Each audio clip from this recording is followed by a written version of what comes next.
Masa bro, kembali lagi dengan gua harus gua sekarang mau bikin tutorial cara ngecat krengkes nih, biar agak awet dikit gitu, biar gak cepat meletok juga, tahan panas juga.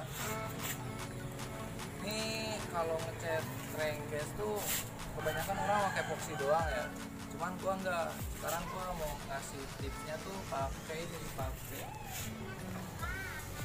apa sih, aktif priemer nih.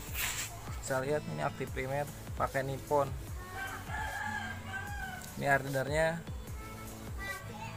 ini perbandingan ini paling 4:1 lah, kurang lebih segitu. Sebenarnya sesuaiin aja, terserah kalian semua nih. Kalau bang masalah ini masalah pencampuran binernya, cuman hardernya 4:1.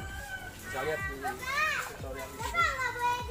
Nah, udah gitu ini udah dikelotok habis nih, jadi udah dibersihin pakai ini juga, pakai apa tuh, sunlight.